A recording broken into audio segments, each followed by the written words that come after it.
स्वास्थ्य की दृष्टि से देखा जाए तो यह समय आपको सतर्क रहने की आवश्यकता का संकेत दे रहा है। इस वीडियो को अंत तक अवश्य देखिए क्योंकि यह आपके लिए जीवन में अद्भुत परिवर्तन ला सकता है। कमेंट बॉक्स में सच्चे मन से जय शनिदेव जरूर लिखें और आप अपने सवाल कमेंट बॉक्स में जरूर लिखें, हम उसका उत्तर देने का प्रयास अवश्य करेंगे। सूर्य और केतु की युति अक्सर मानसिक अशांति और तनाव को बढ़ाती है। इस अवधि में आपको नींद से संबंधित समस्या, थकान, सिर दर्द या आंखों की परेशानी का अनुभव हो सकता है। साथ ही पाचन तंत्र भी कमजोर हो सकता है, जिससे गैस, एसिडिटी या पेट से जुड़ी समस्याएं परेशान कर सकती हैं। यदि आप पहले से ही किसी क्रॉनिक बीमारी से पीड़ित हैं, तो इस दौरान आपको और भी अधिक सतर्क रहने की आवश्यकता होगी। नियमित व्यायाम, योग और ध्यान को अपने जीवन का हिस्सा बनाना आपके लिए लाभकारी होगा। पारिवारिक जीवन की दृष्टि से यह समय थोड़ी चुनौतीपूर्ण परिस्थितियां ला सकता है। घर के किसी सदस्य के साथ विचारों का टकराव हो सकता है या परिवार में छोटी छोटी बातों को लेकर असहमति उत्पन्न हो सकती है। विशेषकर माता पिता और जीवन साथी से संबंधों में इस समय धैर्य और सहनशीलता बनाए रखना आपके लिए अनिवार्य होगा।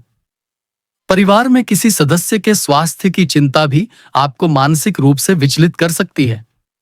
इसलिए परिवार में शांति और सौहार्द बनाए रखने के लिए आपको पहल करनी होगी और अपनी जिम्मेदारियों को ईमानदारी से निभाना होगा। आध्यात्मिक दृष्टिकोण से देखा जाए तो सूर्य और केतु की युति आपके भीतर गहन आत्मचिंतन और आध्यात्मिक जागृति की भावना उत्पन्न करेगी। केतु आपको भौतिकता से हटाकर जीवन के गूढ़ रहस्यों की ओर आकर्षित करेगा, जबकि सूर्य आपके भीतर प्रकाश और सत्य की खोज को प्रबल बनाएगा। इस समय आप ध्यान, मंत्र जप और आध्यात्मिक साधना में रुचि लेंगे। आपको ऐसा अनुभव हो सकता है कि भौतिक जीवन की भाग दौड़ के बावजूद आपके भीतर आत्मज्ञान की खोज बढ़ रही है। यह समय आपके लिए आत्मविकास और आंतरिक शक्ति को पहचानने का उत्तम अवसर है। अष्टम भाव की दृष्टि से यह संयोग सबसे अधिक प्रभावशाली सिद्ध होगा, क्योंकि सूर्य और केतु यहीं गोचर करेंगे। अष्टम भाव परिवर्तन, रहस्य, आकस्मिक घटनाओं और जीवन मृत्यु से संबंधित भाव है। इस दौरान जातक को अचानक बदलाव का अनुभव होगा। जीवन में अप्रत्याशित घटनाएं घट सकती हैं, जैसे अचानक स्वास्थ्य समस्या, रिश्तों में दरार या आर्थिक उतार चढ़ाव। यह समय आत्मिक साधना और गहन अध्ययन का भी है। मकर राशि के जातकों को इस दौरान रहस्यमय विषयों, आध्यात्मिकता और गूढ़ विद्याओं की ओर आकर्षण बढ़ सकता है। हालांकि यह समय मानसिक अस्थिरता भी उत्पन्न करेगा, इसलिए ध्यान और साधना का अभ्यास लाभकारी होगा। नवम भाव की दृष्टि से यह संयोग भाग्य और धर्म के क्षेत्र में भी प्रभाव डालेगा। भाग्य का साथ कम मिलेगा और कार्यों में बार बार बाधा आएगी। जातक को यह महसूस हो सकता है कि परिश्रम करने के बावजूद सफलता देर से मिल रही है। इस समय गुरु या आचार्य से मतभेद हो सकते हैं और धार्मिक कार्यों में अरुचि उत्पन्न हो सकती है। विदेश यात्रा या उच्च शिक्षा से संबंधित योजनाएं भी रुक सकती हैं। मकर राशि के जातकों को इस समय धैर्य रखना होगा और अपने प्रयासों में कमी नहीं करनी चाहिए। दशम भाव की दृष्टि से यह संयोग करियर और पेशेवर जीवन को प्रभावित करेगा। कार्यक्षेत्र में जातक को चुनौतियों का सामना करना पड़ेगा। वरिष्ठ अधिकारियों से मतभेद, पद प्रतिष्ठा में कमी या अचानक परिवर्तन की संभावना है। व्यवसाय में उतार चढ़ाव आएगा और योजनाएं अपेक्षित परिणाम नहीं देंगी। यह समय कठिन अवश्य होगा, किंतु जातक यदि संयम और धैर्य से कार्य करेंगे तो भविष्य में यह समय उन्हें नए अवसर भी प्रदान करेगा। इस समय कार्यक्षेत्र में राजनीति या षड्यंत्र से बचकर रहना आवश्यक है। एकादश भाव की दृष्टि से यह संयोग लाभ और मित्रता के क्षेत्र को प्रभावित करेगा। मित्रों के साथ संबंधों में दूरी या विवाद हो सकते हैं। अपेक्षित लाभ में विलंब होगा और योजनाएं अधूरी रह सकती हैं। सामाजिक जीवन में प्रतिष्ठा को धक्का लग सकता है। हालांकि यह समय जातक को यह सिखाएगा कि सच्चा मित्र कौन है और कौन केवल स्वार्थवश साथ देता है। लाभ के अवसर भले ही विलंब से मिले, किंतु वे स्थायी होंगे। द्वादश भाव की दृष्टि से यह संयोग खर्च और विदेश संबंधी मामलों को प्रभावित करेगा। इस समय अचानक खर्च बढ़ सकता है और आर्थिक स्थिति कमजोर हो सकती है। विदेश यात्रा की संभावना बनेगी, लेकिन उसमें रुकावट या कठिनाई आ सकती है। मानसिक तनाव के कारण अनिद्रा और स्वास्थ्य समस्याएं बढ़ सकती हैं। आध्यात्मिक दृष्टि से यह समय जातक को आत्मचिंतन और मोक्ष की ओर अग्रसर करेगा। केतु की स्थिति जातक को भौतिक सुखों से विमुख कर सकती है और आत्मिक ज्ञान की ओर प्रेरित करेगी।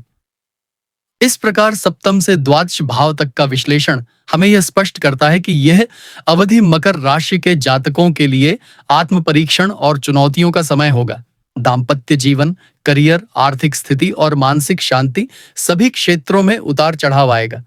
किंतु यदि जातक धैर्य, संयम और आध्यात्मिक दृष्टिकोण अपनाए तो यह समय जीवन में गहरी समझ और अनुभव प्रदान करेगा।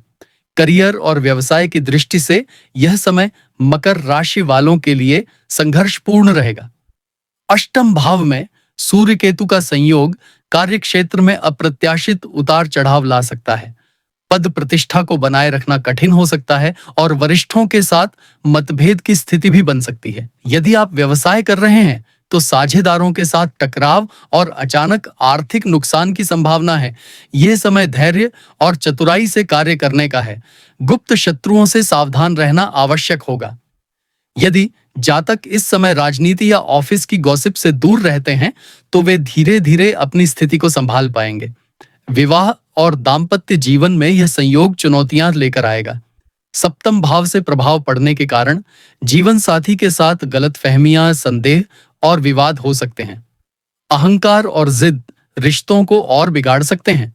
विवाह योग्य जातकों को इस समय विवाह प्रस्तावों में रुकावट या देरी का सामना करना पड़ सकता है।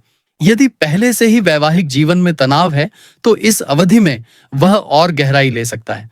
ऐसे समय में आपसी संवाद, समझदारी और धैर्य ही समाधान है। वित्तीय स्थिति भी अस्थिर रहेगी। अचानक खर्च बढ़ेंगे और बचत की योजना बिगड़ सकती है। अष्टम और द्वादश भाव की सक्रियता आर्थिक हानि या अप्रत्याशित खर्च को दर्शाती है। निवेश के लिए यह समय उपयुक्त नहीं है क्योंकि गलत निर्णय भारी नुकसान करा सकता है। यदि विदेश से जुड़े कार्य या निवेश हैं तो उनमें भी रुकावटें आ सकती हैं। इस समय आपको केवल आवश्यक खर्च ही करना चाहिए और उधार लेने से बचना चाहिए। स्वास्थ्य की दृष्टि से यह समय सावधानी का है। अष्टम भाव में सूर्य केतु का संयोग मानसिक तनाव, अनिद्रा, सिर दर्द, नेत्र संबंधी समस्या और पाचन तंत्र की गड़बड़ी ला सकता है। पुरानी बीमारियां फिर से उभर सकती हैं। इस समय योग, ध्यान और प्राणायाम को अपनी दिनचर्या का हिस्सा बनाना अत्यंत आवश्यक है। खान पान पर नियंत्रण रखें और मानसिक शांति बनाए रखने के लिए आध्यात्मिकता की ओर रुख करें। उपाय के तौर पर मकर राशि के जातकों को प्रतिदिन सुबह सूर्य को अर्घ्य देना चाहिए। मंगलवार और शनिवार के दिन हनुमान जी और शनिदेव की आराधना करना लाभकारी होगा। केतु के प्रभाव को शांत करने के लिए कुत्तों को भोजन कराएं और गरीबों को तिल या कंबल का दान करें। पीपल के वृक्ष के नीचे दीपक जलाना भी शुभ रहेगा। साथ ही साधना और ध्यान में समय लगाना आपके लिए मानसिक शांति और आत्मिक बल प्रदान करेगा। सारांश यह है कि मकर राशि के लिए 17 अगस्त से 17 सितंबर 2025 का यह एक महीना आत्म परीक्षण और चुनौतियों का समय है। करियर, विवाह, वित्त और स्वास्थ्य सभी क्षेत्रों में उतार चढ़ाव आएंगे, लेकिन यह समय आपको धैर्य, आत्मबल और अनुभव प्रदान करेगा। यदि आप संयमित रहते हैं और आध्यात्मिक मार्ग अपनाते हैं तो कठिन परिस्थितियां धीरे धीरे अवसरों में बदल सकती हैं।